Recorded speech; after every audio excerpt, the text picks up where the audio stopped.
신약성경 185면에 있는 요한복음 21장 15절부터 19절까지 말씀입니다.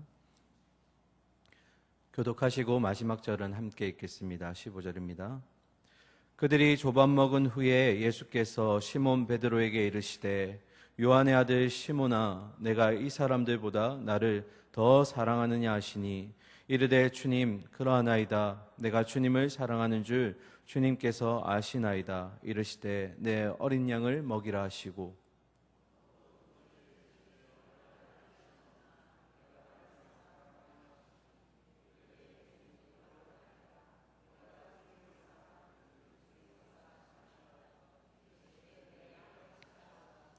세 번째 이르시되 요한의 아들 시몬아 내가 나를 사랑하느냐 하시니 주께서 세 번째 내가 나를 사랑하느냐 하심으로 베드로가 근심하여 이르되 주님 모든 것을 아시오매 내가 주님을 사랑하는 줄을 주님께서 아시나이다. 예수께서 이르시되 내 양을 먹이라.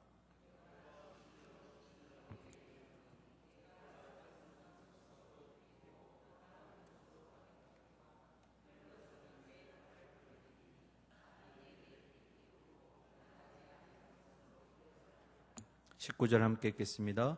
이 말씀을 하심은 베드로가 어떠한 죽음으로 하나님께 영광을 돌릴 것을 가르치심이러라. 이 말씀을 하시고 베드로에게 이르시되 나를 따르라 하시니. 아멘.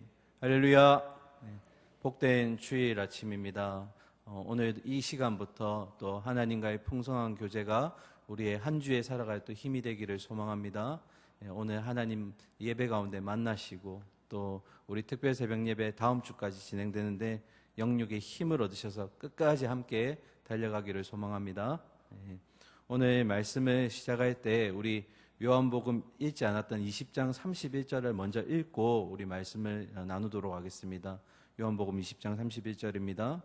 오직 이것을 기록함은 너희로 예수께서 하나님의 아들 그리스도이심을 믿게 하려 함이요 또 너희로 믿고 그 이름을 힘입어 생명을 얻게 하려 함이니라. 아멘. 방금 읽으셨던 이 요한복음 20장 31절의 말씀은 이 요한복음이 기록된 이유이자 목적에 대해서 기록하고 있습니다. 그래서 어떻게 보면 이 요한복음 20장 31절을 마지막으로 요한복음이 끝이 나는 것 같습니다. 그런 뉘앙스가 느껴집니다. 그런데 요한복음 20장에서 끝나지 않습니다. 오늘 우리가 읽었던 21장이 마지막 이 장이 되겠습니다. 그래서 학자들은 이것에 대해서 좀 논쟁을 많이 했습니다. 대부분의 학자들이 21장까지 요한이 쓴 것이 맞다라고 얘기하지만 몇몇 학자들은 요한복음은 원래 20장까지가 끝이고 마지막 한 장은 누군가에 의해서 삽입이 되었다. 그러니까 누군가 요한이 아니라 다른 후대의 사람이 쓴 것이 아니냐. 그렇게 이제 이의를 제기하는 겁니다. 그런데 어떤 신학적인 어떤 논쟁과 이런 것들을 떠나서 우리가 읽었던 요한복음 20장 31절에 보면 마지막에 이렇게 기록되어 있습니다. 또 너희로 믿고 그 이름을 힘입어 생명을 얻게 하려 함이니라. 누구의 이름요? 예수 그리스도의 이름으로 힘입어 생명을 얻게 하려 함이라. 그런데 아직 회복되지 않은 죽어있는 한 영혼이 남아 있습니다. 그는 일찍이 이전에 스승에게 모두가 주를 버릴지라도 나는 버리지 않겠다라는 고백을 한 이가 있었습니다. 그런데 스승의 예언대로 결국 그는 스승을 부인했고 저주했고 마지막 자신의 자리까지 떠나는 모습을 보게 됩니다. 그가 바로 베드로입니다. 그래서 저는 많은 신학적인 논쟁이 있지만 오늘 20장 31절의 이 말씀 예수의 이름으로 힘입어 생명을 얻게 해야 되는데 아직 회복되지 않은 그 한 사람이 남아있기 때문에 그 한 사람 회복해야 되지 않겠습니까? 그 말씀이 성취되는 모습을 오늘 이 베드로의 모습을 통해 함께 보고자 합니다. 요한복음의 21장의 시작은 이렇게 시작됩니다. 베드로가 남은 6 제자에게 나는 이제 다시 돌아가겠다. 제자로서 불림받기 이전에 그 생업의 자리, 나는 고기 잡으러 가겠다. 그런데 수제자이자 가장 높은 자리에 있었던 베드로가 그렇게 얘기하니까 나머지 제자들도 결국 아유 베드로 형님 혼자 가시면 어떡합니까? 우리도 같이 가죠. 이제 뭐 할 것도 없고. 그래서 이 7명의 제자가 원래의 자리로, 이 생업의 자리로 돌아가게 됩니다. 그리고 그날 어김없이 밤이 맞을 때 물가로 나아가서 그물을 던지고 그리고 고기를 잡기 시작합니다. 그런데 참 이상하게도 그날따라 고기가 하나도 잡히지 않습니다. 그들은 추위 가운데서 결국 떨기만 하다가 한 마리도 건지지 못하고 아침이 되어서 이 새벽 미명에 결국 빈손으로 돌아오게 됩니다. 그런데 조금 육지에서 어수룩한 가운데 이제 얼굴이 보이지 않지만 한 목소리가 들려옵니다. 얘들아, 너희에게 물고기가 하나도 없느냐? 여기서 이제 얘들아 이렇게 부르는 건 야, 너네 이렇게 하고 낯설게 강하게 표현하는 말이 아니라 이 단어의 원래 이 어미가 파이디온이라고 들어보셨나요? 어린이 또는 자녀라고 부를 때. 그러니까 낯선 부름이 아니라 얘들아 하고 부르는 이제 부모님이 마치 자녀에게 부르듯이 너희가 잡아온 것이 있느냐 하고 이렇게 부드럽게 묻는 겁니다. 한 마리도 없습니다. 그러자 그 육지에서 뭐라고 말씀하실까요? 오른쪽에 그물을 한번 던져봐. 사실 이 말씀 순종하기 어려운 말씀입니다. 밤이 새도록 그들은 그물을 던지고 또 물 밑에 내려갔다 올라와야 됐고 그 시간이 장장 밤이 새도록 그렇게 했습니다. 잡은 것이 없기 때문에 피곤하기도 하고 지쳐있는 상태입니다. 그런데 참 아이러니하게도 이런 상황이 그들 가운데 이전에 한번 경험한 적이 있습니다. 그때는 바로 예수님이 처음으로 그들을 제자로 삼으시기 위해 똑같은 모습이 그들에게 남아 있었다라는 것입니다. 그래서 그들은 또 의심하는 마음 반, 믿는 마음 반 그물을 던집니다. 어떻게 되었을까요? 그때처럼 어김없이 만선을 하게 됩니다. 가득 물고기를 채우고 배에 실어 오게 됩니다. 그때 예수님의 제자 중 한 명인 요한이 이렇게 얘기합니다. The Lord, 주님이시다. 그때 그 기억이 또 떠오른 겁니다. 아, 주님이시다. 그러니까 이 성질 급한 베드로가 어떻게 할까요? 그 얘기를 듣자마자 바로 물 밑으로 뛰어내립니다. 그리고 열심히 달려갑니다. 육지에 와서 보니 따뜻한 숯불이 이렇게 피어져 있었고 그 옆에는 아침거리가 차려져 있습니다. 그리고 예수님은 아무 얘기하지 않으시고 아침을 먹어라, 조반을 먹어라 이렇게 말씀하십니다. 저는 이 본문을 보면서 우리가 주님의 상황이었다면 과연 주님이라면 어떻게 했을까? 인간된 마음에 너희 나를 배신했지 왜 그랬어? 하고 뭐라 하실 수도 있고 조금 과격하셨다면 멱살을 잡을 수도 있는 상황입니다. 어떻게 나를 버리고 그렇게 갈 수가 있어? 어떻게 너희가 그렇게 끝까지 가겠다고 했는데. 그런데 예수님은 어떻게 하셨습니까? 아무 말씀하지 않으십니다. 그리고 그 부드러운 음성으로 같이 아침을 먹자라고 얘기하십니다. 아침을 다 먹고 나서 이 추위 이제 조금 회복되고 배고픔과 허기짐도 해결된 그들 가운데 예수님이 이제 하고자 하는 질문을 하십니다. 우리 본문인데요. 15절 같이 읽도록 하겠습니다. 그들이 조반 먹은 후에 예수께서 시몬 베드로에게 이르시되 요한의 아들 시몬아 내가 이 사람들보다 나를 더 사랑하느냐 하시니 이르되 주님 그러하나이다 내가 주를 사랑하는 줄 주님께서 아시나이다 이르시되 내 어린 양을 먹이라 하시고. 우리는 이 질문 참 잘 알고 있습니다. 너가 나를 사랑하느냐? 그런데 똑같은 세 가지 질문 같지만 다른 한 질문이 있습니다. 첫 번째 질문입니다. 무언가 추가가 됐죠. 내가 나를 사랑하느냐? 그 사이에 뭐가 들어가 있습니까? 내가 이 사람들보다. 똑같은 질문 같지만 조금 다릅니다. 왜 그러셨을까? 지난날 베드로가 예수님과 함께 식사의 자리에 있을 때 예수님의 그 죽으심에 대한, 부활하심에 대한 예언을 들으며 이렇게 고백한 적이 있습니다. 마태복음 26장 33절인데요. 함께 읽겠습니다. 베드로가 대답하여 이르되 모두 주를 버릴지라도 나는 결코 주를 버리지 않겠나이다. 가만히 있는 제자들 옆에서 뭐라고 얘기합니까? 주님, 여기 있는 모든 사람이 다 주를 버리고 떠날지라도 나는 주님 버리지 않겠습니다. 끝까지 가겠습니다. 이런 고백이 그 가운데 있었습니다. 가만히 옆에 있는 사람들과 비교하면서 나는 배신하지 않겠다라는 이 고백. 그런데 이것이 우리에게 더 어떤 상처가 되고 또 우리에게 더 놀라운 것은 이 베드로의 고백이 진심이었다라는 겁니다. 진짜 나는 따라가겠다라는 마음이 있었던 겁니다. 그런데 어떻게 되었습니까?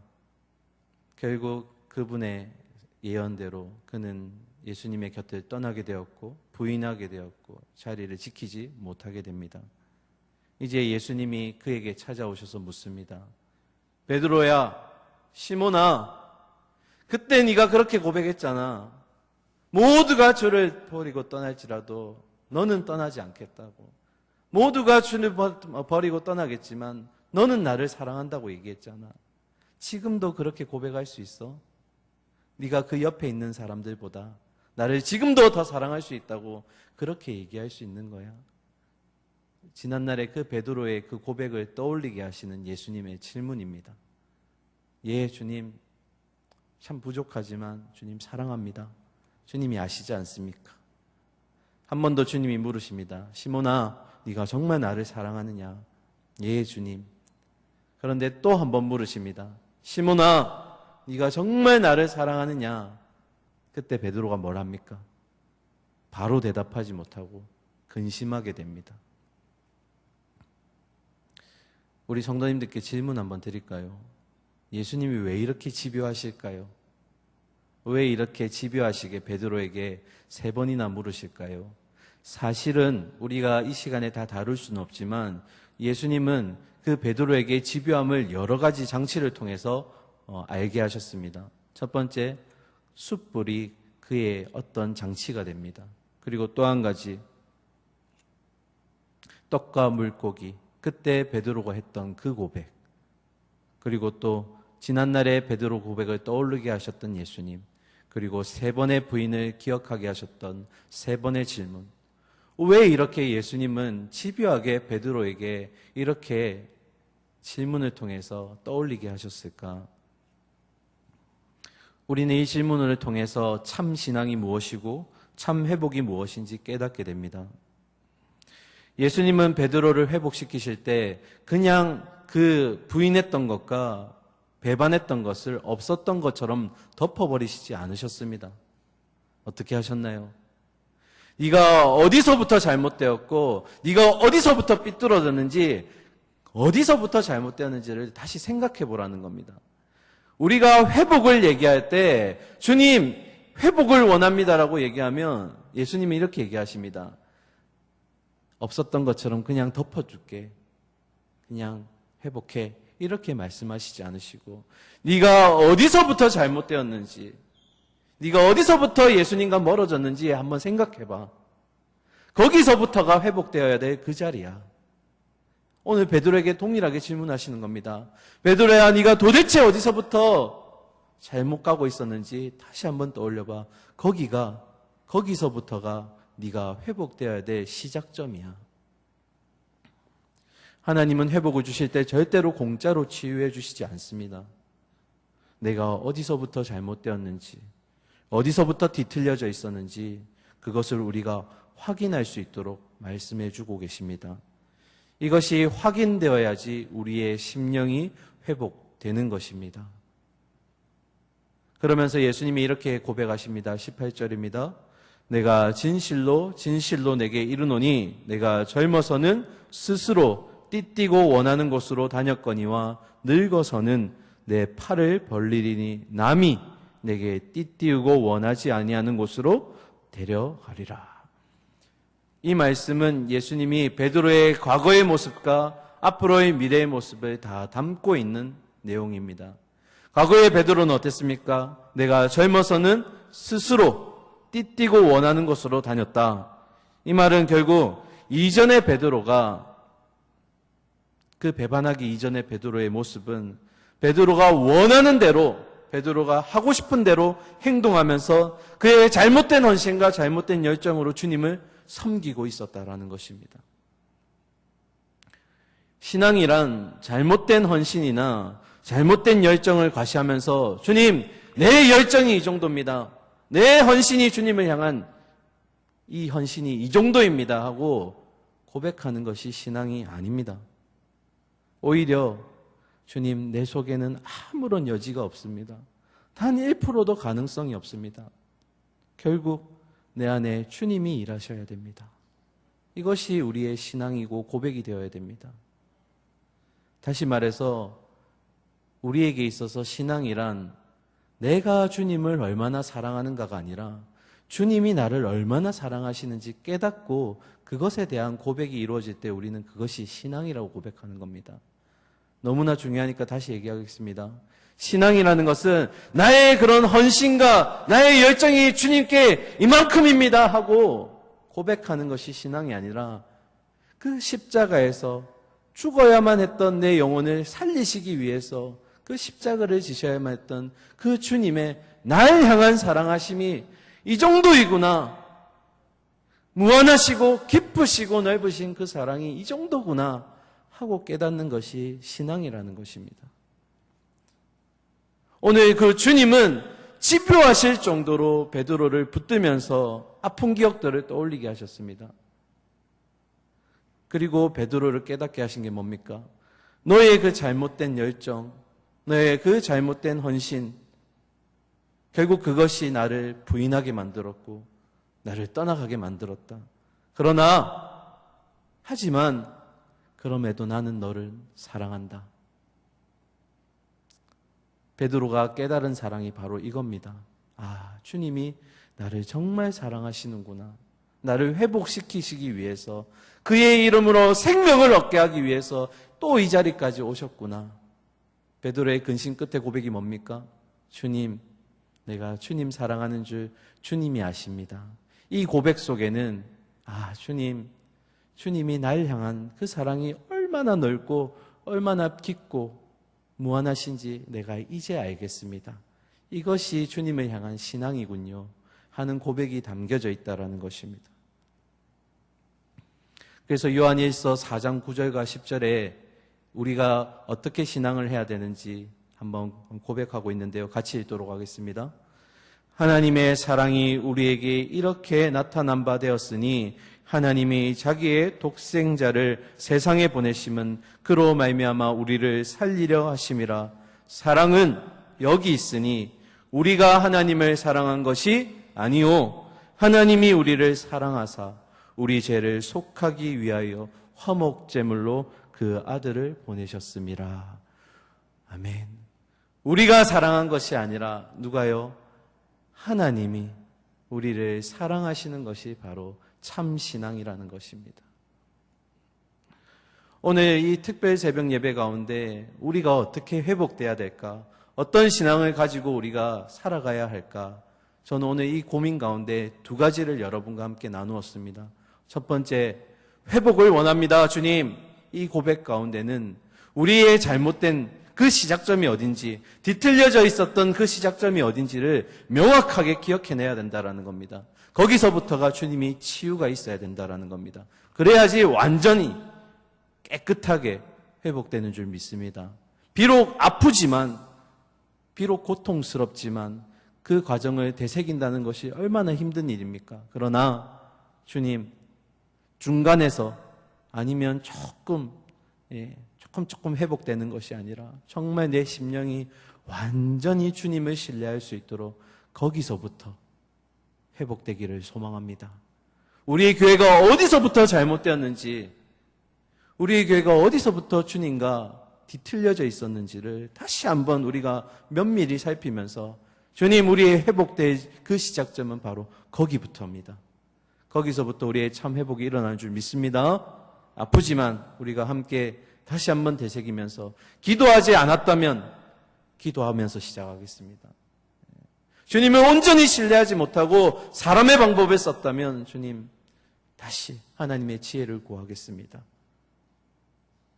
두 번째, 우리가 이제까지 신앙이라고 할 때 내가 교회에서 얼마나 잘 섬기고 얼마나 주님을 향한 기도가 뜨거웠는지 그것을 고백하는 것이 참 신앙이 아니라 나의 이 열정과 헌신보다 주님의 사랑이 훨씬 더 크구나. 비교할 수 없구나. 주님의 사랑이 이것이구나. 우리 오늘 각자에게 또 이 제자들에게 주님이 소명을 주셨습니다. 그런데 소명을 주시기 전에 뭐부터 주셨습니까? 주님의 사랑을 주셨습니다. 소명이 소명되기 이전에 우리가 이 소명을 감당해낼 수 있는 힘은 오직 주님의 풍성한 사랑이 있을 때만 가능한 것입니다. 주님의 사랑이 없으면 그 소명은 그냥 소명되어 버리는 겁니다. 나중에 이것이 우리에게 부담이 되어 버립니다. 우리가 한 해를 시작하면서 주님, 내가 순장의 역할을, 리더의 역할을 잘 감당하겠습니다. 목자의 역할을 잘 감당하겠습니다. 하지만 연말쯤 되면 어떻게 됩니까? 주님, 너무 힘들어요. 한번 쉬고 싶어요. 조금 쉬면 회복되지 않을까요? 아니요. 회복은 바로 이 소명의 시작은 뭐부터 시작된다고요? 주님의 주신 그 사랑의 풍성함을 가지고 달려갈 때 이 소명이 진짜 소명될 수 있는 겁니다. 그래서 사랑하는 오늘 아침에 우리 성도님들께 이 말씀 드리고 마치겠습니다. 스승이셨던 예수님은 다시 베드로를 찾아가셨습니다. 그리고 그를 불러내셨을 때 그가 어떠한 자격을 가지고 있는지, 어떠한 자질을 가지고 있는지, 회복될 수 있는지를 보시지 않으셨습니다. 베드로 자신에게는 단 1%의 근거나 자질도 없었습니다. 그런데 주님이 사랑으로 그를 다시 이끄셨고 그는 결국 다시 그 사랑으로 소명의 자리로 돌아왔습니다. 그리고 예루살렘 교회에 다시 수장이 되었고 말씀을 전하는 자로 사도로서 세우심을 입었습니다. 오늘 우리도 동일합니다. 주님, 나에게는 1%의 가능성도 없습니다. 그러나 주님이 날 사랑하시기 때문에 오늘도 주신 소명의 자리, 직분의 자리 감당하겠습니다. 그 신앙으로 오늘도 달려가겠습니다. 오늘 주님은 우리에게 책 잡지 않으십니다. 너가 어떤 회복의 조건이 있어? 너가 어떤 자질이 있어? 이렇게 묻지 않으신다고요. 내가 너를 얼마나 사랑하는지 그것만 알면 돼. 그러면 같이 갈 수 있다. 오늘 함께 말씀을 두고 또 우리의 영혼을 기도를 하실 때 주님, 내가 주님을 참 사랑합니다. 그런데 주님이 나를 너무 사랑하시네요. 이것을 깨달으며 그 힘으로 우리의 남은 이 믿음의 순례길을 그 사랑의 풍성함으로 걸어가기를 소망합니다. 오늘 우리의 고백이 이런 고백이 되고 참 회복이 일어나기를 간절히 소망하고 축원합니다. 아멘. 우리 함께 말씀을 두고 기도의 자리로 나가겠습니다.